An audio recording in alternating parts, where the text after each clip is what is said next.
you may be removed from the meeting because of that. So if you have to rejoin, just go ahead. Okay. All right. So we have 4 different options we're going to try to talk about in a quick 45-minute session. Okay.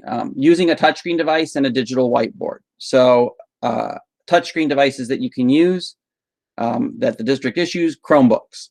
Some of them, not all. We have 2 models of Chromebook in the district that are touchscreen capable. One is called a Lenovo Chromebook 500E, and then the other is the Acer Chromebook, which is also touchscreen capable. Okay, so we'll talk about those. If you own an iPad and you're thinking, well, that's touchscreen, I can use that.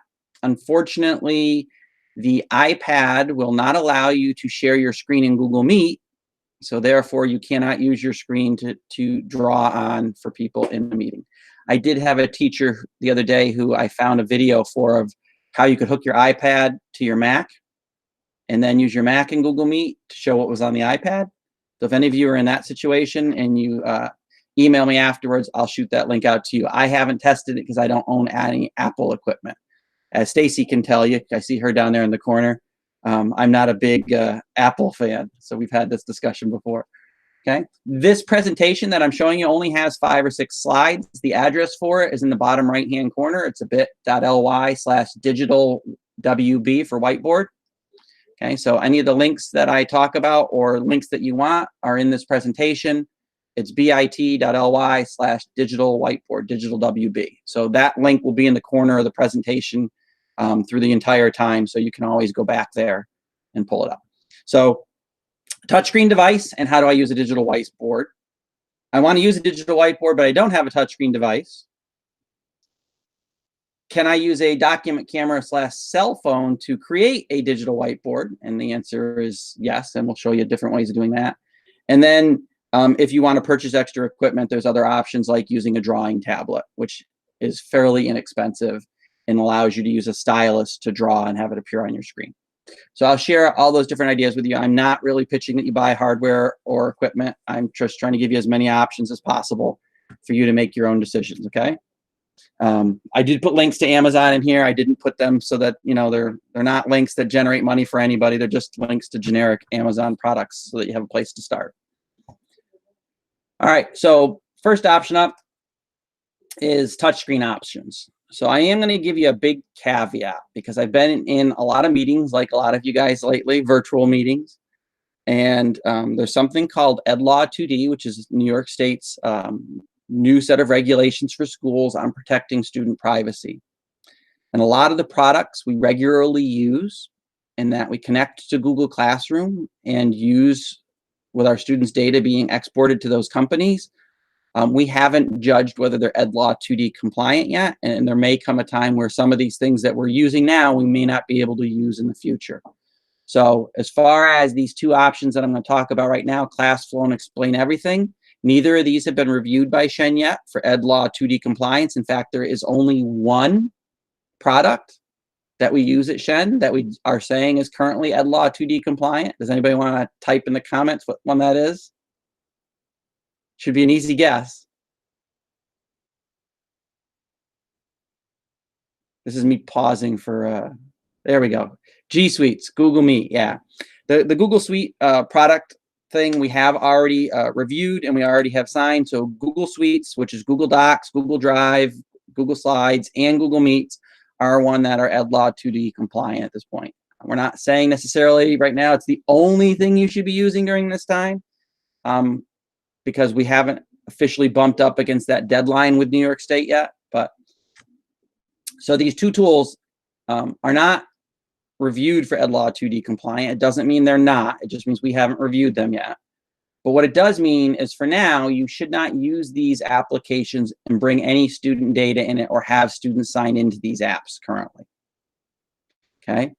So even though Classflow lets you, with 2 clicks of a button, connect your Google Classrooms to it, I wouldn't necessarily recommend doing that at this point in time. And Explain Everything we used to actually pay for, and it used to be 2D compliant because we paid for it as part of a Google Creative solution, but we don't pay for it anymore. But I will show you both these. So if you're not familiar with Classflow, it's owned by Promethean. If you click on the classflow.com link, it will take you to the site that is on my other screen. So you may need to switch screens for me from my presentation to my Classflow screen. Okay, so I'm going to come over here to this other device. So Classflow is owned by Promethean. For you to join it, all you're going to do is come up here and click on Login. And then it's going to ask you if you're a teacher or a student. Mine doesn't because I've already done that. So notice it's on the teacher login page by default. I'm going to come down here and say sign in with Google. Okay, if it prompts you to choose your Shen Schools account, make sure you do that. And for those of you who don't realize the device I'm using, I am on a Chromebook. That's why the bar at the bottom looks a little different. All right, so Classflow is a really great product that I do whole half-day sessions on when school's in session. I like it. I'm not going to go through all of it right now, but one of the neat things about Classflow is you can design a presentation, and during the presentation, ask students questions and get their feedback captured right on your screen so you can see every student's answer. It's a great way to check for understanding as you go through a lesson. And it has a bunch of great built-in activities that you can create, which is that create activity section here. For the purpose of today, we are only going to be dealing with this instant whiteboard part of this Classflow feature. Because what people are looking for is a way to be able to write on the screen in the middle of a Google Meet when they're talking. Okay? And so this is one option for you. It's by far the best option if you have a Lenovo or an Acer Chromebook. If you don't, then you have to write with your mouse, okay? And I know how a lot of you feel about that, or write on the touchpad with your finger, and that's not easy either. So I have the Lenovo stylus in my hand, so let's do this well, I won't show it to you, but it's a little plastic pen, okay? So when I go into the digital whiteboard, it's gonna look just like any other slide. You have a big white slide up here. You can turn on the carousel and see that your slideshow can have more than one slide in it. You can add or insert objects from outside into your slideshow. Okay, so real quickly, I will pull one out of my library and I'll show you where that library is in a second. Okay, so say I was teaching one of the topics that they've deemed as the critical pieces that they need to teach for 7th grade social studies. And I pull in this map here and I can type text.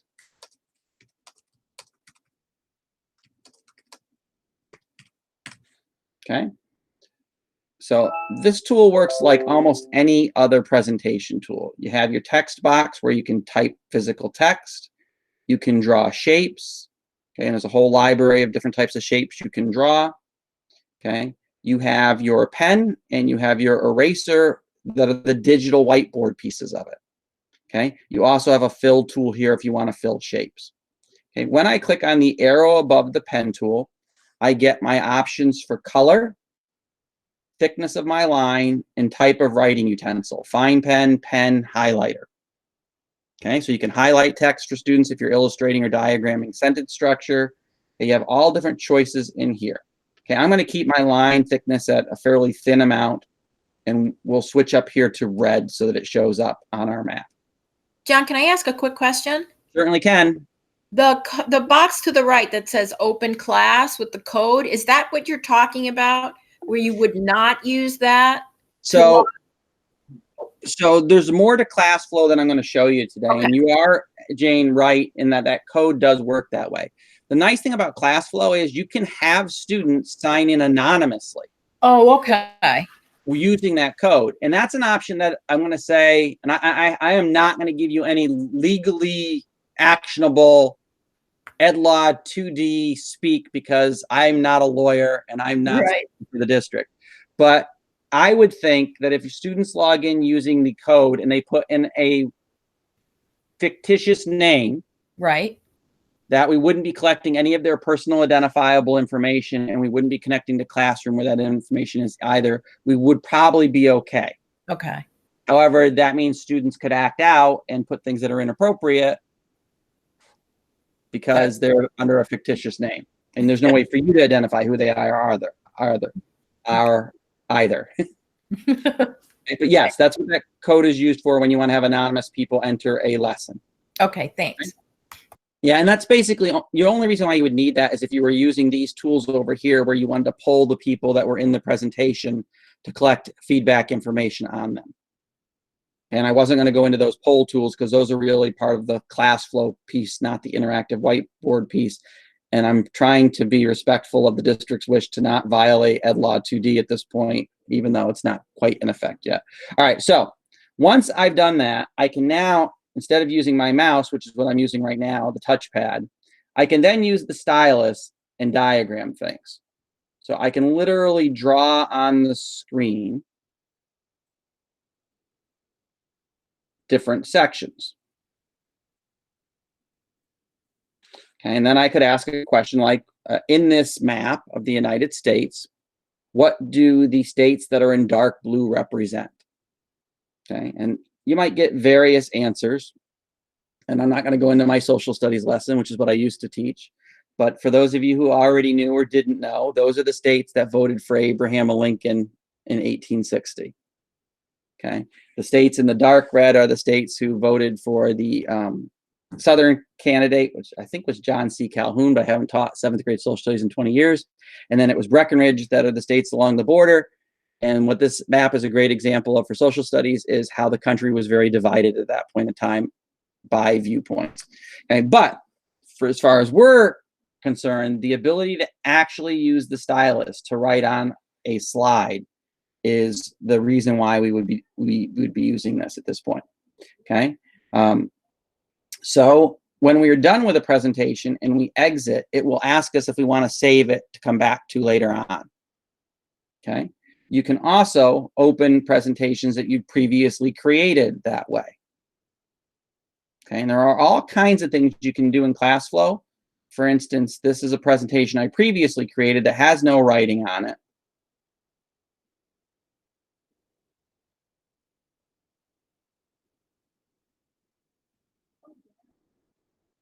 And it has a bunch of pre-configured slides with different activities for the students to do. Okay. Normally, if I was doing this with students sitting in front of me, I would push these activities out to their Chromebooks where they would be able to interact with them.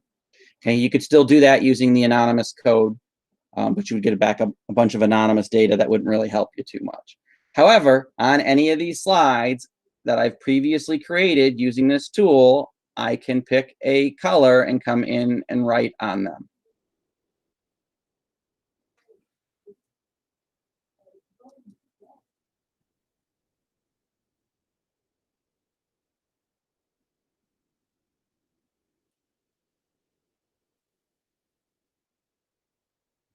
Okay, and that's much neater writing than I can do with a stylus than I can do with a pen. Okay, you can also, using this tool, drag things over. So there's a lot to Classflow, but I wanted to talk about it today only from the perspective of using a stylus with it, because it's one of the few tools where you can actually do that, where you can actually use the stylus to actually write on your screen and have it show up on the slides on the other end. ActiveInspire, for instance, will not allow you to do that. Even if you're in the remote desktop using ActiveInspire, you cannot use the stylus on these Chromebooks to do it. So this is one product. Any questions before we move off of Classflow? Because I don't want to spend too much time on any one of them. But to get to it, it's simply a matter of www.classflow.com and then signing in with your Google ID. Okay, there's a link to that on the slide presentation. Okay, the touchscreen options, Classflow, first one there, and the instructions on how to sign in. Okay, another tool is Explain Everything. Explain Everything is explaineverything.com. Okay, this tool has some limitations because it is a pay tool that you'd be using the free version of. Okay, so in order to sign into this, you're going to do the same thing. You're going to choose Sign In, and you're going to choose your Shen Schools account, and then it will allow you to sign in just like you're signing into Google Drive, for instance. Okay. In your free account, you can see that you have access to only certain features. There is a collaboration feature. Again, that's something that I would be hesitant to use because of the EdLaw 2D compliance piece. I would use this simply as a presentation tool. Okay. When I click up here at the top on my cloud projects, that link right underneath the search bar, I can come down and see that I can have a new project, or I can have one that I previously created and saved. Okay. The catch to the explain everything is you can only have one slide in a presentation. You cannot put multiple ones. However, you can erase and start over. All right. You can also use it to chat with people who are invited using the code to join that session. So it's like a live interactive whiteboard. Okay. I'm going to say mute my microphone and join because I don't want the feedback. Okay. Up here is that code to join this particular whiteboard. You can see I've already laid on it that same exact map. I already have over here a lot of the same tools that I would have in any of those other options. Okay, so I'm, again, just taking my pen and I'm going over here to the map. I decided to switch to red and note that I can outline and circle things. I can also write on the side.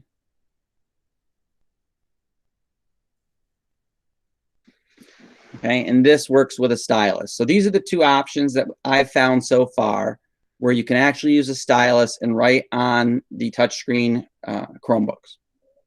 Okay, it doesn't work for most of you because most of you don't have the Lenovo Chromebook. Okay, you can, however, put the stylus away and then use your mouse to do the same type of thing. Okay, you may say that my handwriting looks the same for my 3/5 fraction as it does for Lincoln. One's using the stylus, the other is using the touchpad. Okay, you could hook up a mouse to your Chromebook and use a mouse to draw on that. This feature where I'm drawing on this is the same as in Classflow. Okay, you can use the mouse pad or you can use the stylus to do it. It's very hard to write, especially words, using a touchpad. Okay, especially when you have to stop holding it down in between letters to move your mouse to a new spot. Okay, you can see how long it takes to write a simple name using a touchpad. Okay, but it is an option. Okay, explain everything. Question for later, how do I enable touchscreen on an Acer Chromebook? The Acer Chromebook touchscreen should be on. You're not going to be able to use a stylus. You're going to have to use your finger. Okay, I haven't tested that because I don't have an Acer Chromebook at home to show it, but it is. It is not on. Okay, Kelsey, I will look into that further for you and get back to you about that. Okay, see how you can type questions in the chat and you get them answered right away? All right, so that's explain everything. Those are the two options that I know of that work with the Lenovo touchscreen. These will also work if you decide to add a device to your computer that allows you to write on it, like a stylus. Okay, I will show you that towards the end. They're called drawing tablets. Okay, that's something that you could purchase and you would be able to use a stylus to write on the drawing tablet and it would translate onto the screen as handwriting. Okay, they start at about 20 bucks, but that's the last option in my presentation for you. Okay, so I'm going to move on from the touchscreen options at this point because that's probably the minority of you. All right, so non-touchscreen options. You can use either Classflow or Explain Everything, as I just did with the mouse or the touchpad to draw. If you own a PC, a Mac, or probably not a Linux machine, but if you own one of those three, you can download and install ActiveInspire. Okay, ActiveInspire is the package that comes with all of our Promethean IWBs.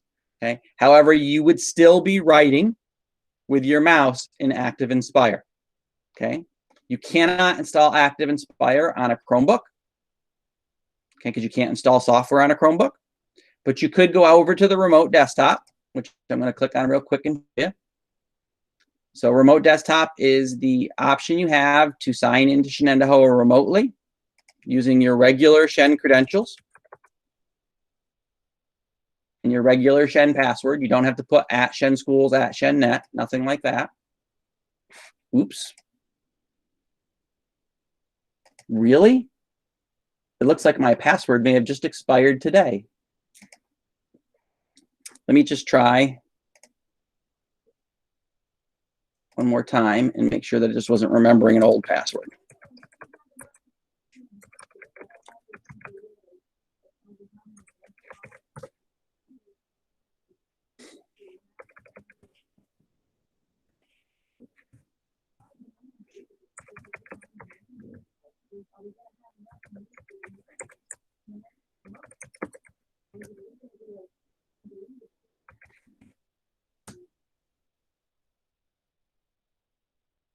Give me one sec.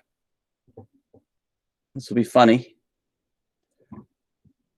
because it means all of our passwords will be expiring about the same time.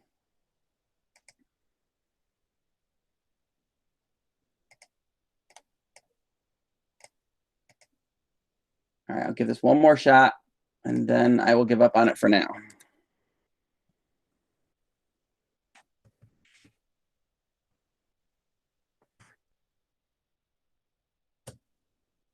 Yep, I'm gonna give up on it for now. So if you connect through a remote desktop, you can bring up Active Inspire on that desktop, open up any Active Inspire presentations you put in your F drive, and you can write on them with your mouse. Okay. I hate problems that I can't solve. So I'll look at that one after.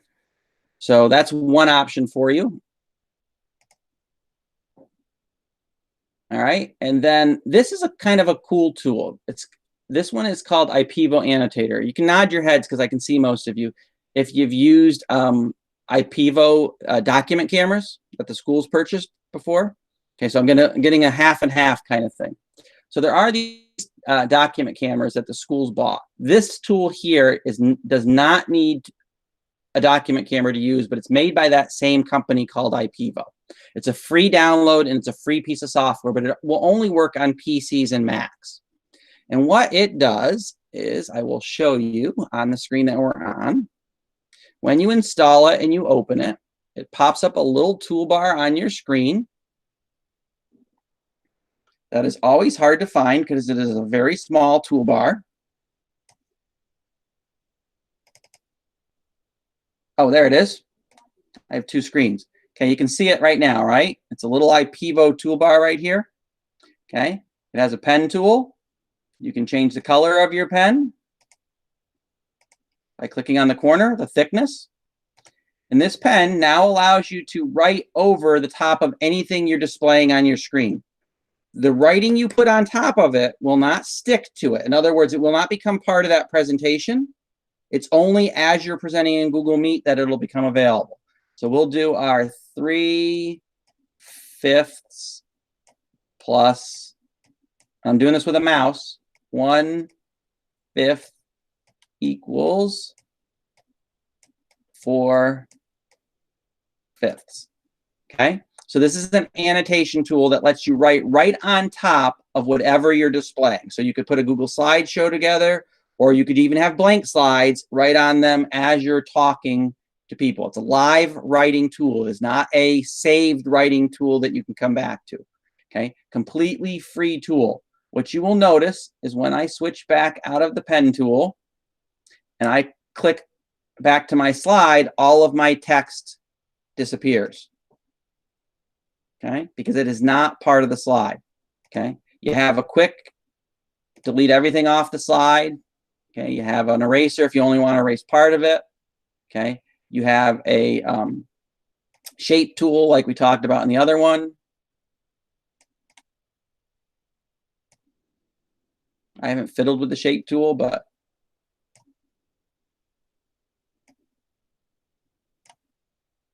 okay. So there's a few tools in here. There's also a toolbox where you have a ruler, protractor, spotlight tool, magnifying glass, cut tool. Hey, Yep. hey, John. Sure. Is that IPBo? What is it called? Do you get it on the Chrome web store? Nope. You're just going to Google IPBo Annotator, or if you look at okay, Annotator. there's a link in my presentation that takes you right to the download page. Okay. Thank you. Right? And that'll let you annotate on top of anything. You could put up a map on your screen. You can put up a web page on your screen. You could put up a workbook sheet. on your screen and just annotate over it using this annotation tool. It will not work on a Chromebook though. That's the one thing iPad, Chromebook, IPBo annotator does not work on. Okay, and I know we're all in different situations. Some people have only a Chromebook, some have a desktop computer. Okay, I'm trying to give you just different options to give you a little bit more that you can do when you're doing a Google Meet with students. Okay, so non-touchscreen options, those are the options for you. All right, I'm going to get out of IPBo annotator now. And we'll go on to the next slide. Oh, if you didn't know, by the way, and I'll give you a bonus. You may not think it's a bonus, but I'll give you a bonus with Google. Okay, and I'm going to go back a couple slides here. In Google, there is a toolbar that allows you to do extra things. There's a Q&A thing that you can do in this, where students can type questions and you can reply to them with answers. Okay. I can't say the word Google too loud. If you didn't hear, she picks up my voice and then starts talking to me. So I should probably unplug that when I'm doing a presentation down here. All right. So you can see your speaker notes. You can turn on the audience tools and say, start a new presentation, where the students ask questions in here. The students can upvote questions, which means if 5 students have the same question, they just click the thumb next to it. And then you can see the most popular questions when you're done with that Google presentation. Or you can use the chat feature in Google Meet to accomplish pretty much the same thing, except it won't allow kids to vote for other people's questions. They'll all be in there as separate questions. So that. How did you get to that, John? I'm sorry for interrupting. Where is this in? No problem, Peggy. So when you're in the presentation and you're in the present mode, if you come down here to the bottom left, you'll see Q&A as an option right there. You also have a laser pointer where you can move your mouse around and it makes a bright red dot move around the screen to draw people's attentions to something right in Google Slides. Got it. Okay, thank you. No problem. So I'm going to go on to my next slide. Using a document camera cell phone. Okay, I'm going to try an experiment here. For those of you who don't know, we are a little bit safer in our Google Meets than the average person out there in the world, because we are a school domain. And as a school domain, people from outside cannot join our Google Meet unless we approve them as the moderator of the meeting. So I'm going to connect my cell phone into this meeting right now. And what you will see is as soon as I say ask to join, it pops up on my screen saying that someone from outside wants to join this meeting. Do I want to allow them in? Okay, because this is my outside Gmail address. So I'm going to say admit.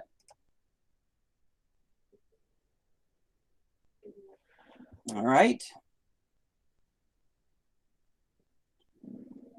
And now you are seeing my cell phone image, right? I'm trying to turn the volume off so we don't get any.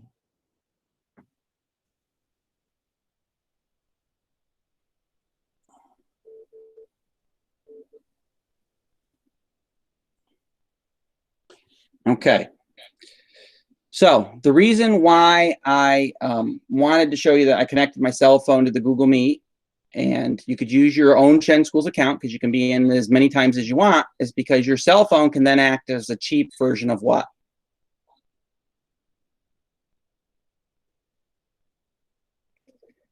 You can unmute, or you can put it in the chat. A document reader, correct? Yeah. Yeah.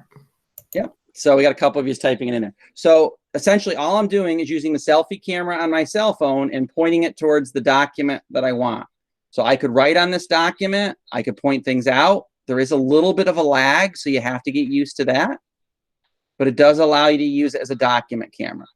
For those of you who are saying, well, how is that camera being held so that it shows this piece of paper, right? You can also see my desktop on my desk is actual pictures from vacation spots. All right. So here's how it works. I'm using a small mini tripod with a phone cradle to hold it in there. That mini tripod, yep, the mini tripod, $10. Hey, John, I don't see referring to.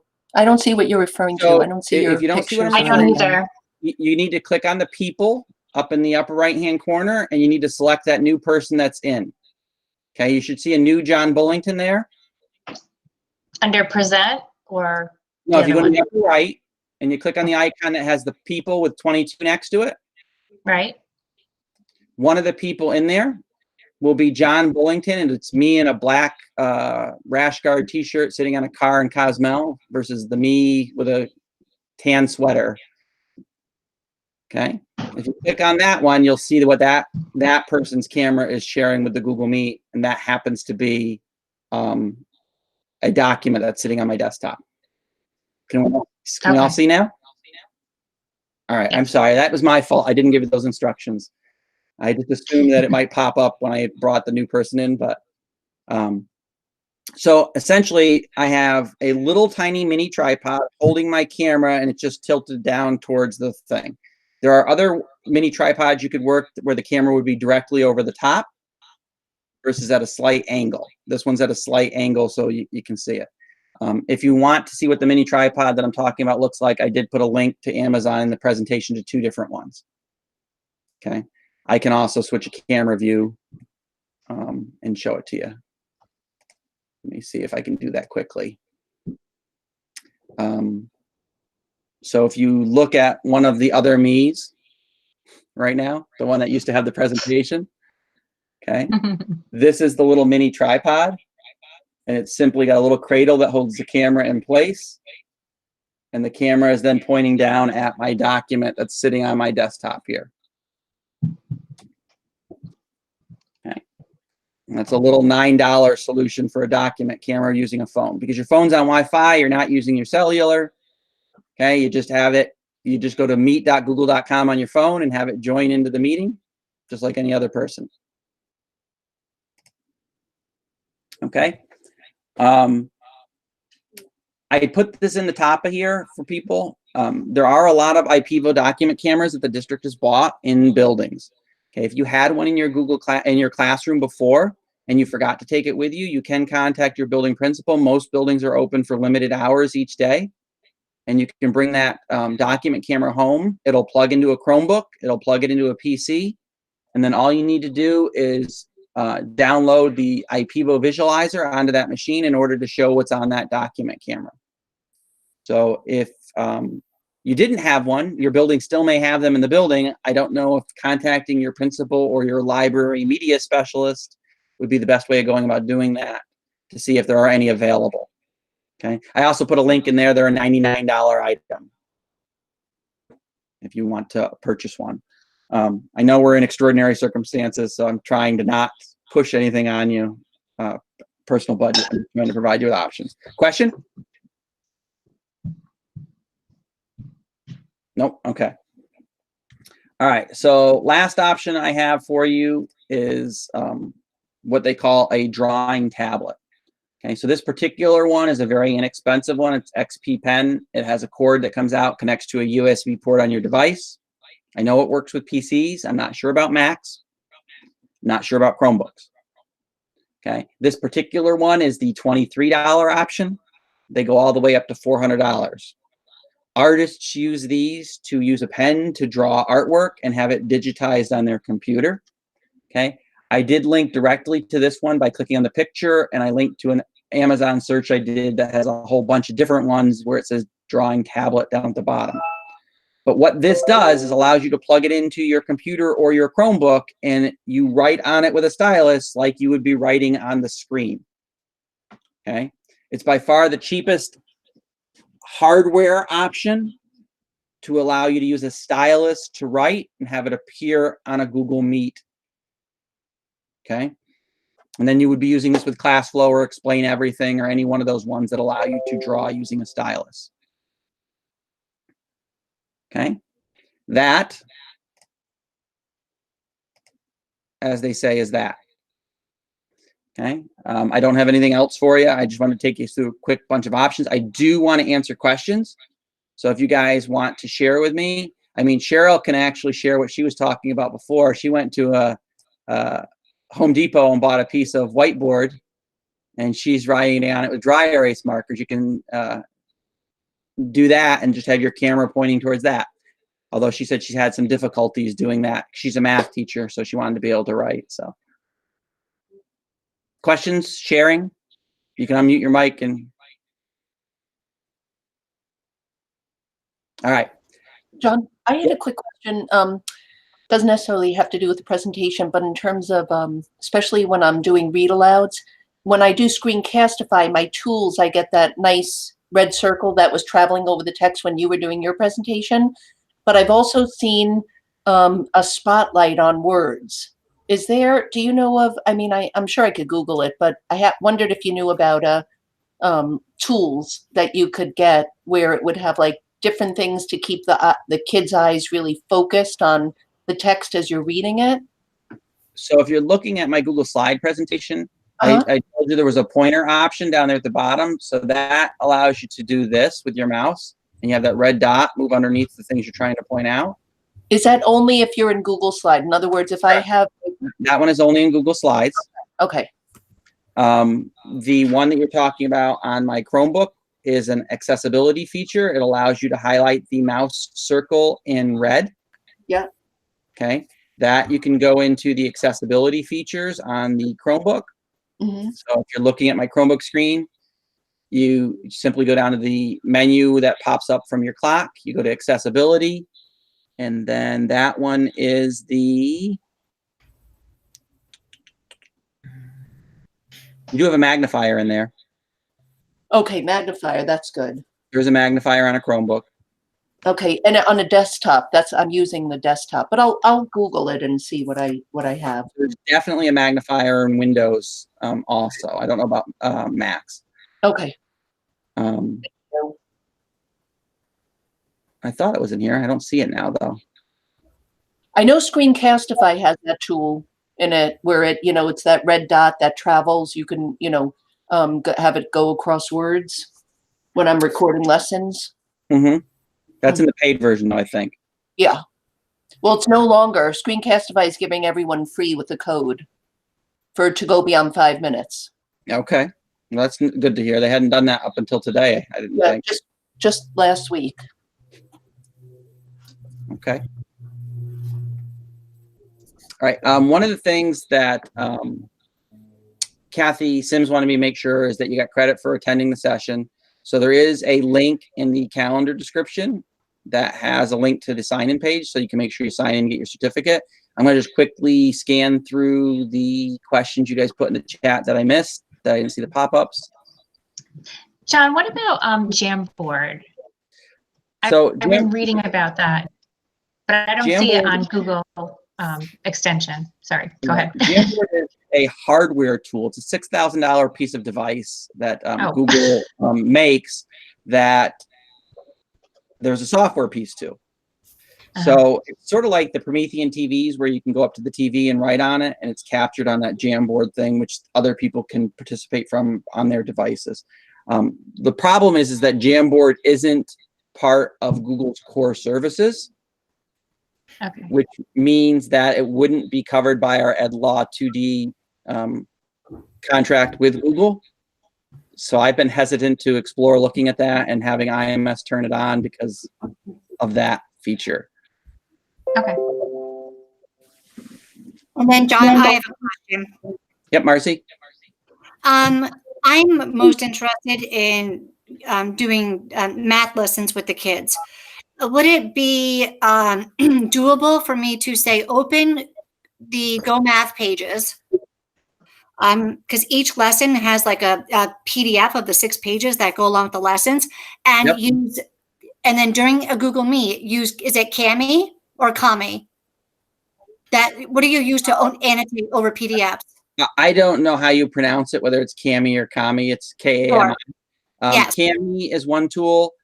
For the students to annotate on a PDF, they can use right in Google Classroom. If they use the app and not the website, there's an annotation piece right in there for students to annotate on a PDF. But if I was you and you were doing it in a Google Meet, are you talking about doing it on a PC or a Mac or on a Chromebook? On a Chromebook. On a Chromebook, you'd probably have to use Kami. It'd probably be the only option for you to use it as a teacher. Mm-hmm. That is an option for them to see the PDF that I am writing on.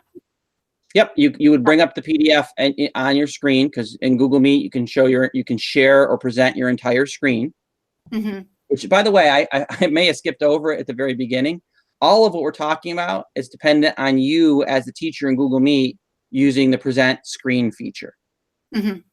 Okay, if you're not familiar with that feature, yet you really need to get familiar with it. I'll put my screen up over here. Down here in the bottom corner, you're going to see there's a little button that'll say present now.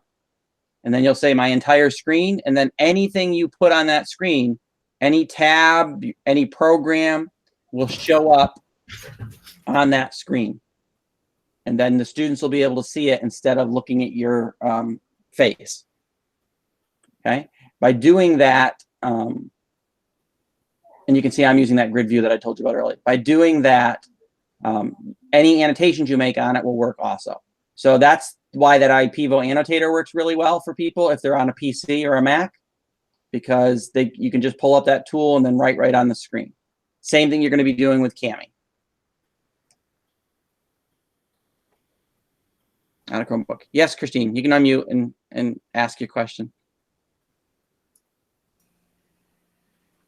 I'm just wondering, John, have you been part of any conversations regarding the accessibility rights for our K-2 students to have Google Classroom? I have not. That would be Gail that would be involved in any of those conversations. We obviously did extend Google Meets down to 3rd grade. Yeah, I mean, I currently have a 5th grader and a 2nd grader, but, you know, originally on his personal Chromebook, he was blocked getting into Google Meets, and now he can join meetings. He can't host them, which is fine. But in order to have a Google Meet with my 2nd grade students, it becomes a bit more challenging because I have to rely on parents, of course, to develop an account to log in. And everything would be just so much easier if our platform was Google Classroom, because Think Central is not very user-friendly to get in outside of Google Classroom and using Clever. So obviously the debate always has been with extending Google Classroom down to kindergarten, 1st, 2nd grade is whether or not the students can handle having a unique password.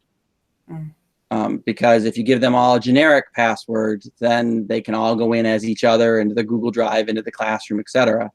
Because it's just username and that generic password. So that's always what the discussion's centered around. I know other school districts do it. They teach the kids to use their unique password to get in. I'm definitely supportive, but I don't get to make those decisions. I would say start with your building principal and send them a note saying, you know, I'd really like to start using Google Classroom and Google Meets with my 2nd grade students. Can you pursue with the district what the possibilities of enabling that are? Okay, I did do that today with Lisa, so I'm hopeful. I just, you know, it's very difficult to show evidence of learning when, you know, parents are sending you images of their written work. If we had an opportunity and a platform to submit and assign, and then for them to submit, oh boy, it would just make life a heck of a lot easier. And if we're expected to show evidence that they're actually doing something at home, it would be a heck of a lot easier. Yeah, like I said, I'm on board. We have a coaches meeting tomorrow where I'll be talking with Julie and Gail and Vanessa. And so I'll try to remember to mention it to Gail and Julie to see if they have heard any discussions or if they put any pressure on people. But that it all revolves around that unique password. Okay, thank you. That's more the information than I got today. So thank you. Yep. Anyone else?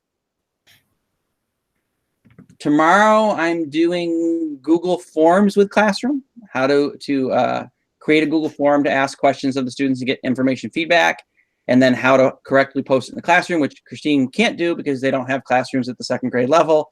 But that's at 3 o'clock. Feel free. There's a link on our slide presentation, the virtual classroom tools, which is on the top of the Shen Track page. It's also on the curriculum instruction inside Shen page, or you can register like you would for any class, and Kathy will send you the link information. So, and then next Tuesday I'm doing WeVideo.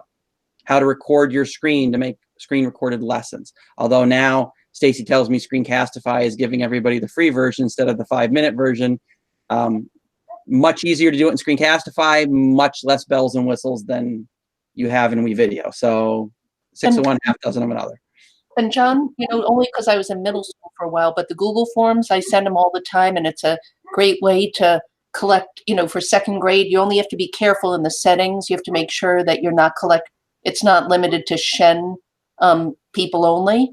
And I send them for the parents to do if I want to survey the parents about something, or even the kids, like I'll do a reading response, or, you know, stuff. You can get all that anyway.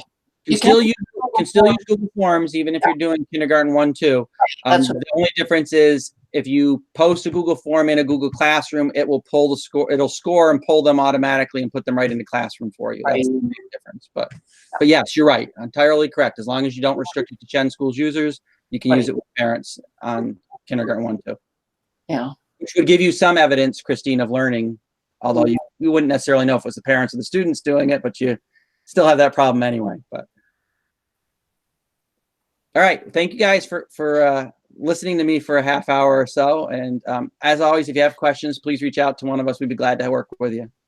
John, before you hang up, I'm sorry, this was kind of specific to just Kelsey and I, so I didn't want to talk until everybody else was done. I wanted to ask if you could help us get our, well, I have an Acer as well, but it's not touchscreen.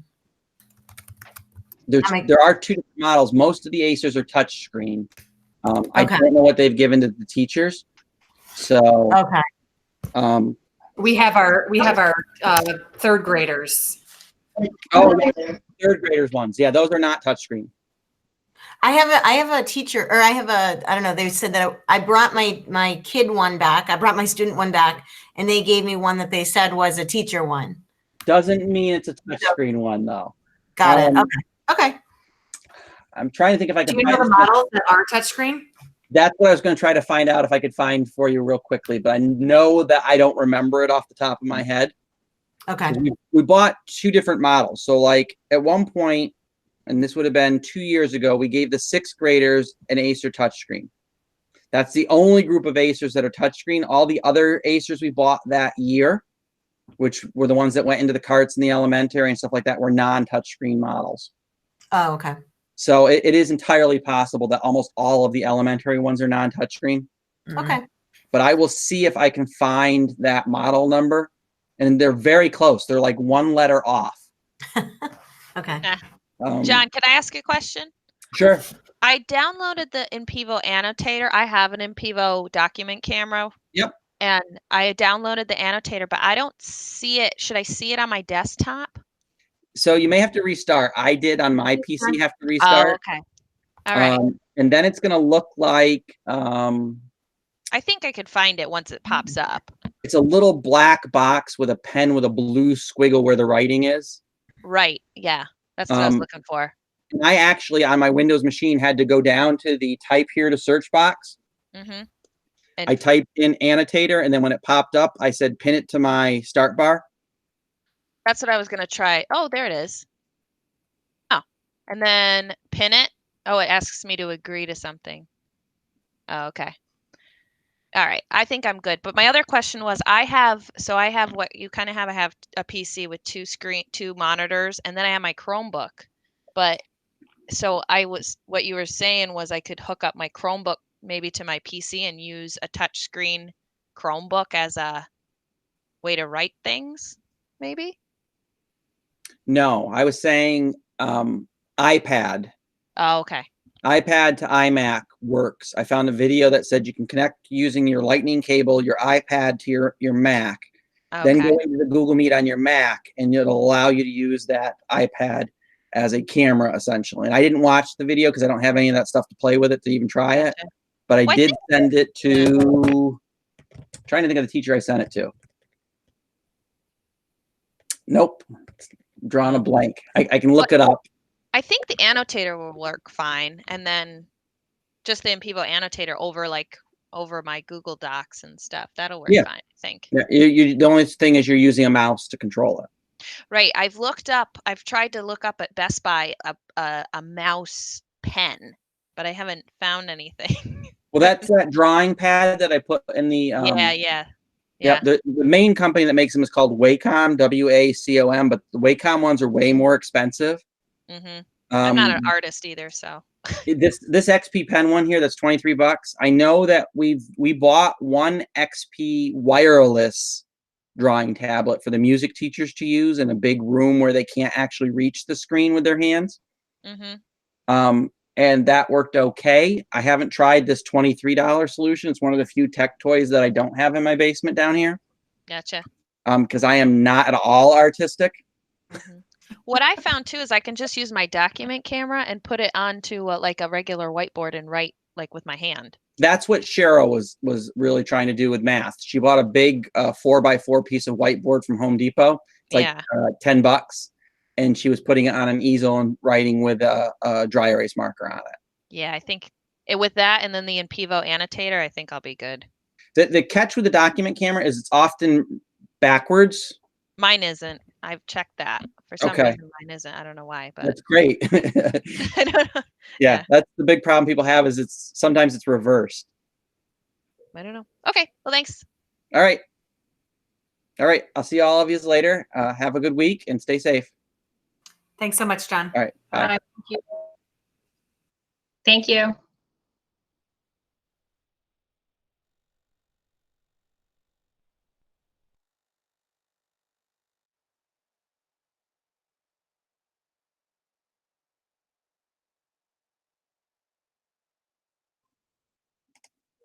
I forgot to stop the recording.